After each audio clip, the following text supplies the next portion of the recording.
It's been a while. It has indeed. And I'm afraid it will be longer still until the next time.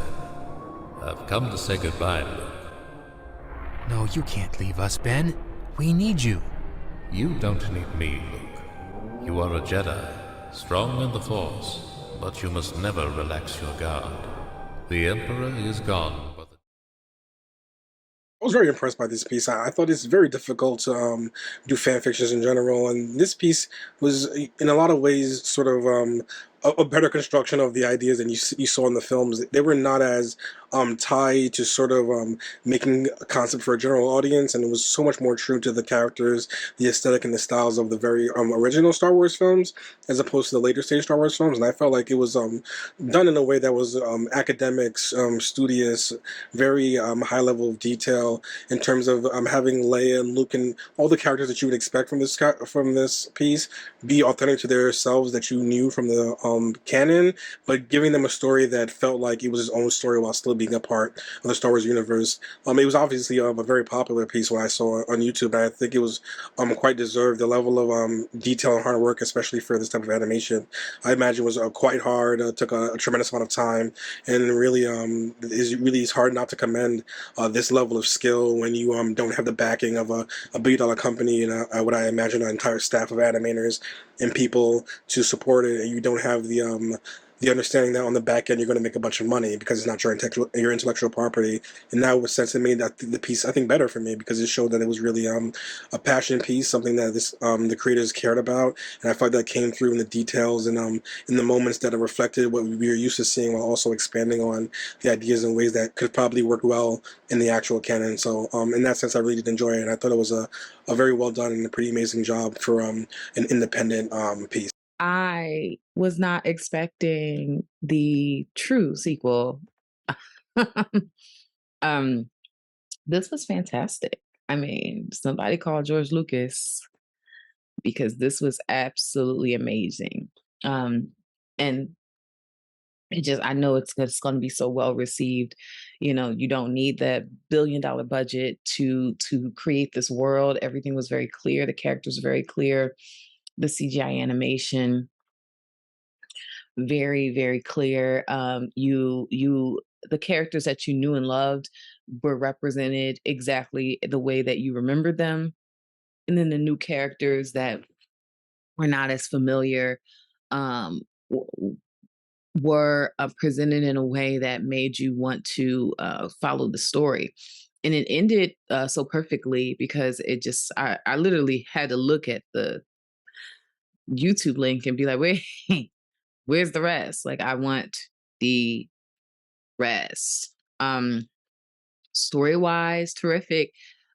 Continuation, they're exactly where I always expected them to end up. Um, it's the original, cast. So we get so many prequels, but it always feels like these prequels are taking us previously to the moment that we fell in love with these characters, and now we get to see what happens after. The voice acting was great. I mean, everyone was so believable, especially the Han Solo character, 3PO, Chewie, like these voices that we've come to know are very much there. I love the new villain and the fact that it's giving you just enough of their mission as far as getting these Jedi and setting it up with the other Jedi. You're not really sure, is he a bad guy, is he a good guy? I like that there's a little bit of darkness to him, but then also you don't know what his true intentions are. Do they line up completely with this villain's intentions? This is a great villain as well. You could tell he's very intelligent. There's some intellect there, and I think that the best villains are always just as smart as the good guys, if not smarter. The music, the editing was great. The fight scenes were very believable. Just the screenplay in itself, I just think that the writing was fantastic. That you created this whole world based off something that was just so well known and so popular, and for you to kind of create it and carve out your own story is just bravo, bravo.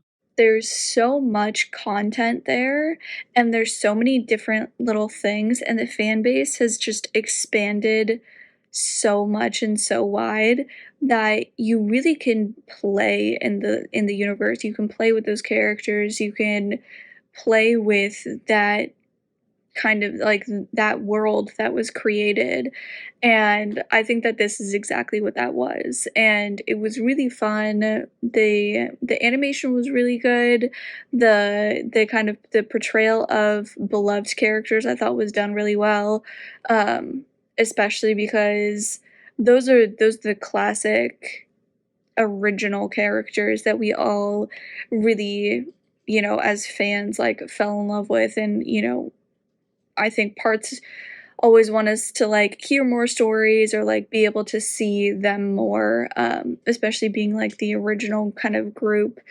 And so I thought that this was a great way to do that, just to continue, their stories, what happens, in these great gaps in between, the well-established storyline. I thought the actors, though not the original cast, did a great job capturing the essence of these iconic characters. For example, I love Luke's serious essence, Leia's feistiness, and Han Solo's cocky confidence. I really enjoyed the various comic bits, especially by Han Solo.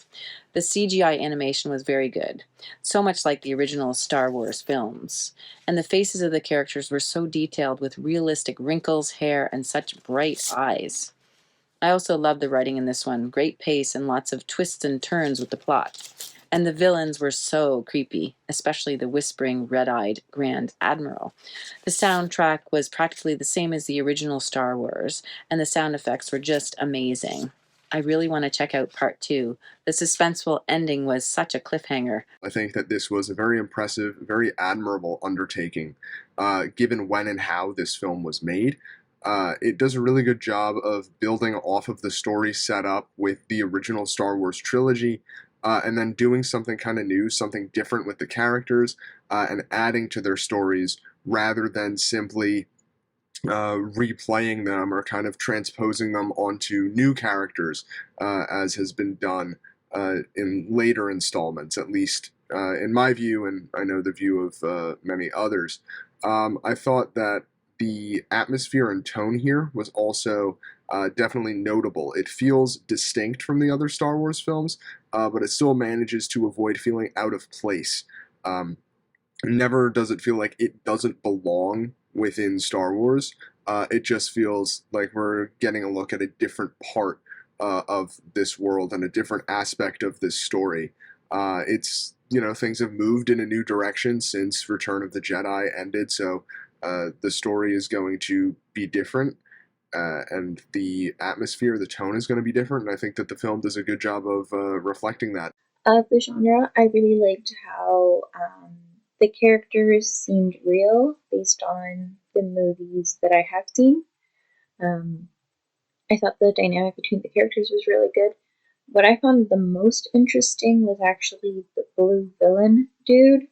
I just thought his whole character, his voice acting, the animation to make him come alive, the dialogue, it was all really interesting, and that kind of sparked my interest of the whole cat and mouse between the different characters, not knowing what was going on, and one of them knowing what was going on. It was very suspenseful, and I can't wait for part 2. Really, really interesting. The plot is interesting. Should definitely be incorporated in and shown to George Lucas. I mean, maybe not. He's a little particular about his films and who uses his characters. But it should be shown to Lucasfilms in general. It fills in the blanks a little bit in between some of the films. But it's a very interesting concept. I know it took a lot of time to animate them all. They clearly understood the characters and how to write them.